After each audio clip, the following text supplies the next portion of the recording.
Сайн байцгаана уу та бүхэнд өнөөдрийн мэндийг хүргэе. Өнөөдрийн видео бичлэгээр C програмчлалын хэлэн дээр while давталтыг хэрхэн бичих талаар та бүхэнд тайлбарлая.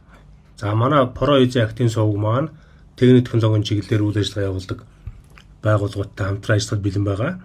Та бүхэн манай ProEasy активын сувгтай хамтран ажиллахыг хүсвэл доор байгаа утасны дугаараар холбогдно. За ингээд хэдүүлээ C програмчлалын хэлний while давталтаа үзэхээс өмнө C програмын хэлийг ажиллуулдаг онлайн компайлерыг дээр хэдүүлээ кодоо бичье. За өнөөдөр миний би онлайн C компайлер гэсэн програм хангамжийг сонгож онлайнаар энэхүү C-ийн кодыг компайлер буюу хөрвүүлж ажиллуулнаа. За энэхүү програм маань болохоор Programize компани онлайн C компайлер програм байгаа. За ийшээ нэвтэрч ороод энэ дээр бид нэр кодоо бичнэ. За програм маань ажиллаж гин үгийг шалгаад үзье. За код маань ажиллаж гин. Ингээд хэдүүлээ энэ дээр өнөөдрийн while давталтын туршилтыг хийж үзье. За дэлгэцээ томруулах юм.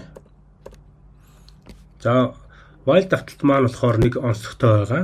Энэхүү while давталтыг програмчлалын хэлэн дээр олон хүмүүс бол төрөл бүрээр нэрлэдэг. Өмнөх нөхцөл давталч гэж нэрлэдэг.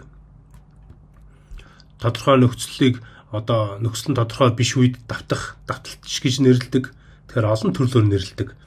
Ерөнхийдөө C програмчлалын хэлэн дээр бид нэр while давталтыг дүрслэхийн тулд дараах байдлаар синтакс буюу бичиглэлийг хийдэг. За бичиглэл нь ямар бичиглэл байдг вэ гэдгийг одоо та бүхэндээ харуулъя. Эхлээд while давталтаа бол бичдэг байгаа.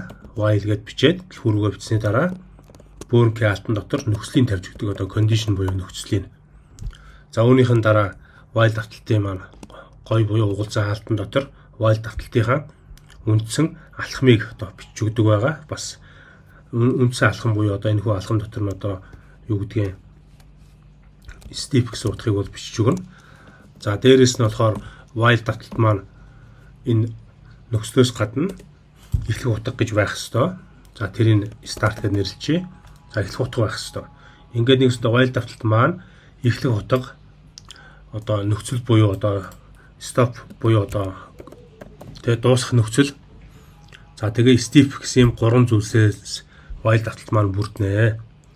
За тэгэхээр while давталтыг маш энгийнээр синтакс бичиглэлийг тайлбарлах юм бол ийм байна. Харин бодитоор кодыг бичээд эхлэх юм бол while давталтын эхлэх утгыг бид нэр жишээлбэл өнөөдрийн жишээн дээрээ int I тэнцүү тэг гэдэг утгыг оноож өгье. За энэ бол I гэдэг бол while давталтын хувьсгч болж таарлаа. Өнөөдөр бид нар сонгож авсан. За ингээд I-ын тэгээс эхлэх гэсэн эхлэх утга нь start буюу тэгээс эхэлж байгаа учраас бид нэр одоо нөхцлөө бичиж өгнө. Нөхцлөн дээр болохоор бид нэр while давталтынхаа I-ын 5-аас 9 баг буюу тэнцүү гэсэн утгыг авч үзье. За ингээд энэ нөхцлөө тавьсны дараагаар while давталтын маань одоо дуусах нөхцөл нь болж таарна. Нэгэсэндээ while давталтын stop буюу одоо condition энэ хүртэл давтна гэсэн үг. За энэ дотор 6 дугаар мөрөн дээр байгаа step дотор одоо бид нэр while давталтынхаа үндсэн алхмыг бичиж өгнө. За тэр маань I хувьсгч чиглэлээ сонгосон учраас I тэнцүү I дээр нэмэх нь 1 гэсэн утгыг бичиж өгнө.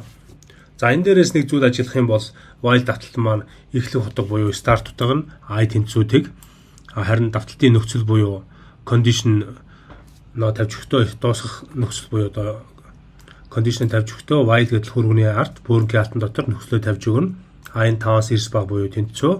За тэгээд I-а нэгээр нэмэгдүүлсэн байна. За энэ дээр давталтын B гэж нэг бас зүйл байх хэвээр. Step маань яг давталтын B дотор ордог.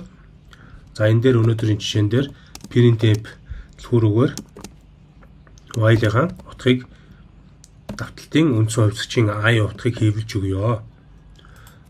За энэ маань одоо давталтын body буюу үндсэн B хэсэг болж байгаа гэсэн үг. Ингээд while давталт маань одоо ажиллахад бэлэн боллоо. Ажлуулаад үзье. За код маань ажилласан үр дүн маань 0-оос 0 1 2 3 4 5 гэсэн үр дүн гарч ийн.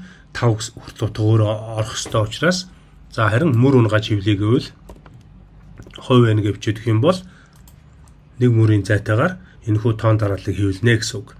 Тэгэхээр өнөөдрийн жишээнээс ахуулаад манай энэ ProEasy активын сувгаар зааж байгаа C програмчлалын хэлний while давталтыг ороод үзээд эхлэхээр бид нэр одоо дандаа тоон дараалал буюу sequence дээр ажиллаж эхэлнэ гэсэн үг. За тоон дарааллыг бол бид нэр англиар бол sequence гэж нэрлэнэ. Энэ маань одоо тоон дараалал юм. За жишээлбэл түрүүний хэвлсэн 0 1 2 3 4 5 бол тоон дараалуулж таарнаа. За ингээд өнөөдрийн хичээлд анхаарал хандуулсан та бүхэнд баярлалаа. Бид нар while давталтын эхний хичээлийг бол амжилттайгаар та бүхэнд зааж тусгалаа. Хэрвээ танд манай бичлэг таалагдсан бол манай бичлэгийг лайк дарж, манай сувгийг subscribe хийж, бусдад share хийж түгээгээрэй. Анхаарал хандуулсан та бүхэнд баярлалаа. Баяртай.